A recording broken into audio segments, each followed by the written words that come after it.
भारत और पाकिस्तान के कटु संबंधों के बीच अमेरिकी राष्ट्रपति का यह बयान काफी मायने रखता है।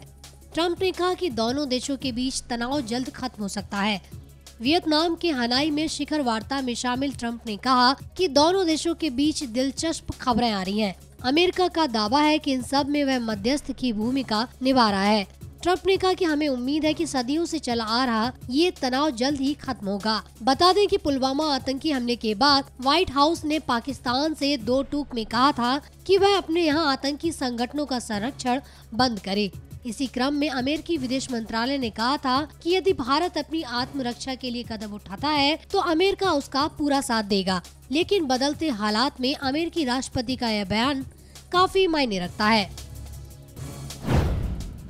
पाकिस्तान ने भले ही अपनी तरफ से समझौता एक्सप्रेस के संचालन पर रोक लगा दी हो, लेकिन भारत फिलहाल इसका संचालन जारी रखेगा।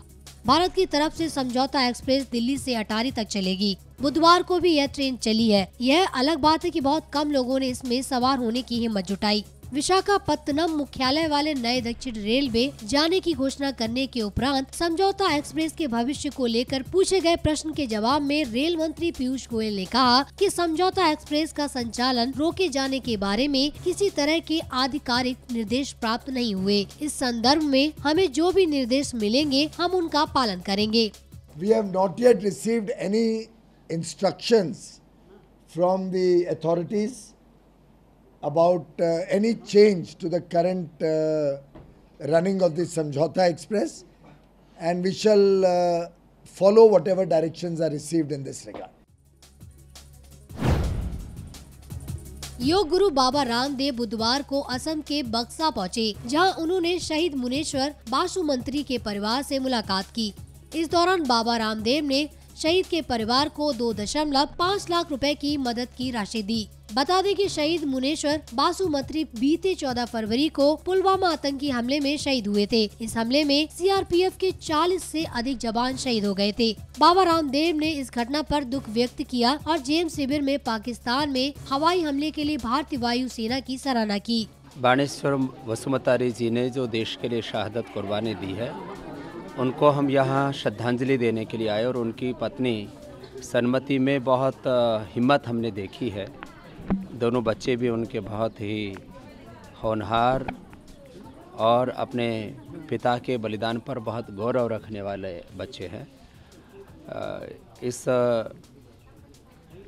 घड़ी में जहाँ एक और हमें बाणेश्वर वसुमतारी की शहादत पर हमें फ़ख्र है, वहीं परिवार पर एक बहुत बड़ा दुख और एक बहुत बड़ा हादसा भी होता है। ऐसे में भगवान इनको इस पूरी वेदना से बाहर निकलने की ताकत, शक्ति, सामर्थ्य दे।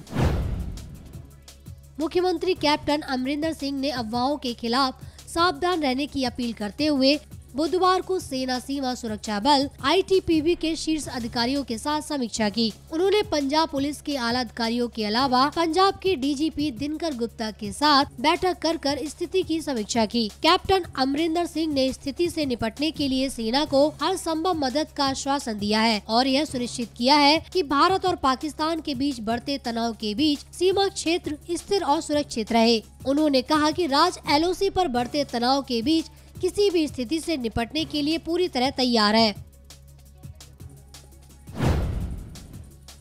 नेशनल हेराल्ड हाउस खाली करने के मामले में सिंगल बेंच के फैसले के खिलाफ एसोसिएट जनरल लिमिटेड की अपील पर दिल्ली हाई कोर्ट की डिवीजन बेंच ने बृहस्पतिवार को अहम फैसला सुनाया है। हाई कोर्ट की डिवीजन बेंच ने एजेएल की याचिका को खारिज कर दिया। ऐसे में नेशनल हेराल्ड हाउस को खाली करना ही होगा। हेराल्ड हाउस कब खाली करना होगा, कोर्ट ने यह सीमा तय नहीं की है।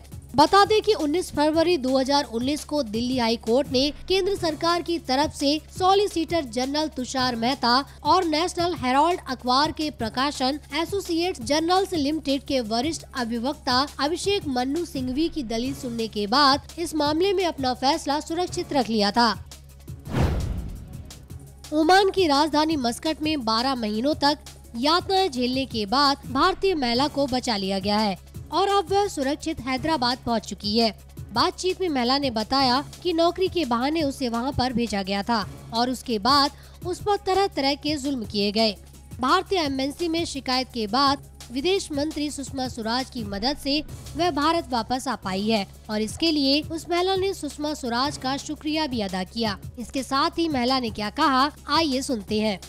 मेरी एजेंट क्या बोल के भेजाई, 8 घंटों की ड्यूटी बोली, वहाँ जाके बहुत परेशान कर दिए। वहाँ मस्कत में उतरे, मस्कत से सलाला लेके गए, सलाला से हाफिज में बिठाए 3 दिन, हाफिज में बिठा के एक घर में भिजाए अरबाब के। वो घर अच्छा नहीं था, मेरे को टॉर्चर बहुत करे इसमें। उधर से फिर हाफिज में लेके आए मेरे को, हाफिज में लॉक डाल के रखे थे, हाफिज में किसी से बात नहीं करने देना, फ़ोन पे बात नहीं करने देना। फिर उधर से हाफिज में 3 दिन के बाद फिर और एक जंगल में डाले, 4 घंटों का रास्ता वहाँ डाले। बस से वहाँ फ़ोन नहीं, कुछ भी नहीं, मेरे को खाना नहीं, पीना नहीं, कुछ भी नहीं। उधर से भी मैं बीमार हो गई थी, बीमार होके फिर हाफिज को ही तो उन लोग मेरे को नहीं जान दे रहे थे। मैं 2 लाख में तुम लोग को ख़रीद ली, नहीं जाना उधर बोल के ऐसा बोल रहे थे। मैं दिसंबर 9 तारीख को गई थी, दिसंबर 9 तारीख को इधर से गई थी। और वहाँ पे 3 महीने रहे? वहाँ 3 महीने रहे। मैं तनख्वाह मिली है 3 महीने? नहीं, तनख्वाह कुछ भी नहीं मिली, मेरे को 1 रुपया भी नहीं दिया वहाँ के। तो वापस कब आए? मैं 25 तारीख को आई रिटर्न। यही फरवरी? हाँ, यही मंथ? हाँ, ये मंथ को। आपकी कार्रवाई कैसी होती है? सुषमा मैडम का ने मम्मी लेटर लिख के दिए थे हमारे। वो लेटर पे इंडियन एमएनसी वो देख के लेटर पे मेरे एजेंट से बात करे, मेरे एजेंट से बात करके मेरे को इधर 25 तारीख को, इधर 25 तारीख को इधर हैदराबाद में आ गई। मैं उनका बहुत शुक्रिया करना चाहती हूँ मैं, सुषमा मैडम का। और आपके जैसे कोई भी लोग हैं वहाँ पे? हाँ, बहुत लोग हैं, 25 जने हैं हाफिज में बैठे हुए। नेपाल की हाफिज है, बहुत परेशान है वहाँ बच्चियाँ, बहुत तकलीफ़ों में है लोग। अभी लोगों को भी आना गुजारिश करना चाह रही हूँ मैं। बहुजन समाज पार्टी की मुखिया मायावती ने भारतीय वायुसेना के पायलट के पाकिस्तान के कब्जे में होने पर चिंता जताई। इसके साथ ही उन्होंने पीएम नरेंद्र मोदी के लगातार भाजपा पार्टी के नेताओं को संबोधित करने पर भी तंज कसा।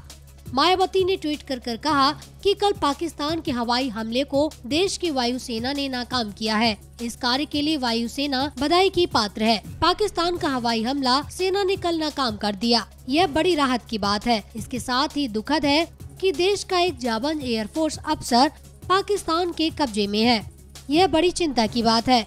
अब उस पायलट की सकुशल वापसी के लिए भारत सरकार को पूरा जी जान लगा देने की जरूरत है, तभी देश को चैन मिलेगा।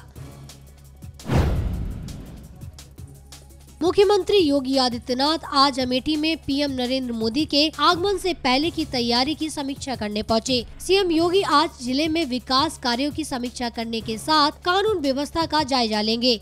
इसके साथ ही उन कामों की जानकारी भी लेंगे जिनका लोकार्पण पीएम नरेंद्र मोदी को करना है।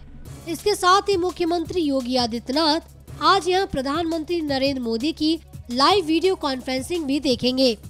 प्रधानमंत्री नरेंद्र मोदी के कार्यक्रम के पहले तैयारियों की समीक्षा करने आज सीएम योगी अमेठी पहुंचे हैं।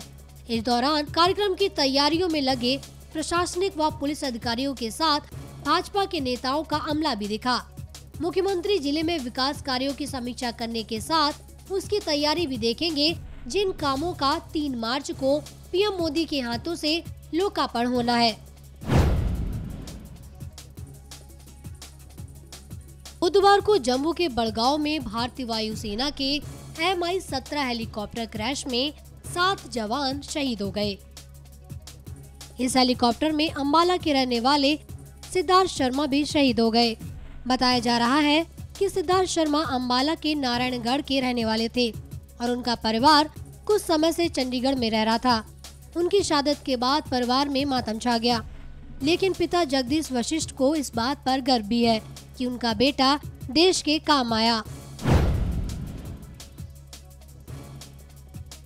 आगामी लोकसभा चुनाव को लेकर पटना के गांधी मैदान में 3 मार्च को राष्ट्रीय जनतांत्रिक गठबंधन यानी राजग की संकल्प रैली होने जा रही है। इस रैली की खास बात यह है कि 9 साल बाद किसी चुनावी रैली में प्रधानमंत्री नरेंद्र मोदी और मुख्यमंत्री नीतीश कुमार एक साथ दिखेंगे।